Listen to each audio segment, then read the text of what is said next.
आप सभी को विजय रावत का प्यार भरा नमस्कार। स्वागत है आप सभी का मेरे YouTube channel Nandi Narayan vision पर।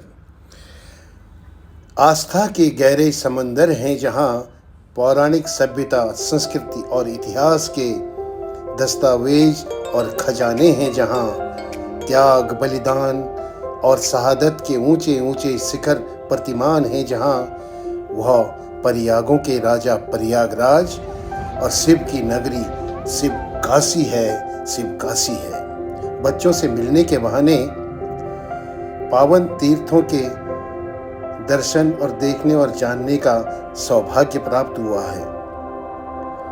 प्रथम भाग में आज हम प्रयागराज यानी कि इलाहाबाद के बारे में बात करेंगे। दोस्तों, यह है ऐतिहासिक आनंद भवन जो देश के आज़ादी की लड़ाई का प्रत्यक्षदर्शी रहा है, जिसने नीति नियंताओं को यहाँ पे नीतियाँ निर्धारित करते हुए देखा है। अंग्रेज़ों के खिलाफ आज़ादी की लड़ाई में इस बुलंद इमारत की अपनी एक खास भूमिका रही है। यह बुलंद इमारत आज एक संग्रहालय, एक उदाहरण, एक प्रतीक के रूप में हमारे सामने खड़ा है। यह वही पावन संगम है दोस्तों, जहां पर हर 12 वर्षों में भव्य और दिव्य कुंभ का आयोजन किया जाता है। बड़े ही दिव्य साधु संत, भक्तजन, श्रद्धालु इस पवित्र संगम जल में डुबकी लगाकर पुण्य के भागी और सौभाग्य को प्राप्त करते हैं। इस पावन संगम के एक ओर यानी कि दाहिने ओर माँ गंगा प्रवाहित होती है अपने तीव्र धाराओं के साथ, और अपने शीतल और सौम्य धाराओं के साथ माँ जमुना बाएं तरफ से प्रवाहित होती है। ये सामने जो आपको दिख रहा है साथियों, ये दोनों के मिलन का स्थल है। अभी दिखेगा थोड़ी देर बाद। ये देखिए, टीला सा दिख रहा है। इसके बाएं तरफ, जिस तरफ हम चल रहे हैं, ये संगम स्थल है।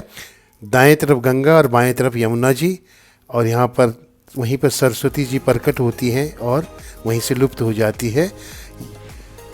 कहते हैं कि यहाँ पर यमुना जी और सरस्वती जी माँ गंगा में विलीन हो जाती हैं,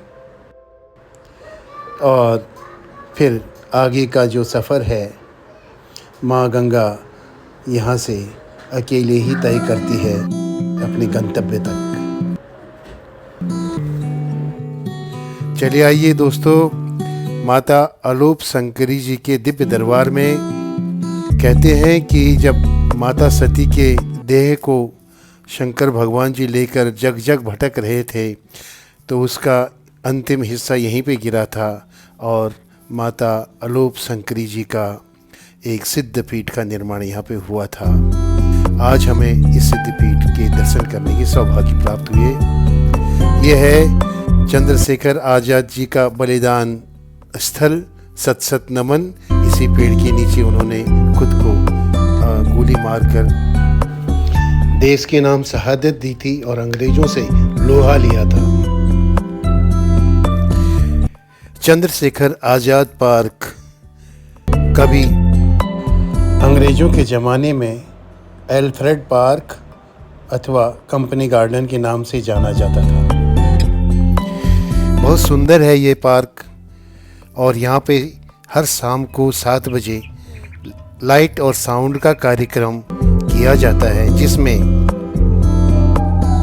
बड़ी खूबसूरती के साथ यहाँ के समृद्ध इतिहास एवं साहित्य और साहित्यकारों की चर्चा, देश की आज़ादी में अथक योगदानों की चर्चाएं और जानकारियाँ बखूबी से प्रदर्शित किया जाता है, और जिसे सुनकर सब लोग मंत्रमुग्ध हो जाते हैं। बीता वह कालखंड एक चलचित्र की तरह आँखों के सामने और मन मस्तिष्क में जीवंत हो उठता है। सरफरोशी की तमन्ना अब हमारे दिल में है।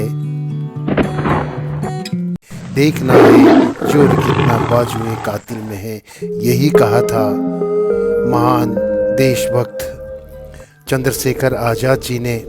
तो दोस्तों अब होगी मुलाकात शिवनगरी बनारस में अगले एपिसोड में। तब तक के लिए हर हर महादेव।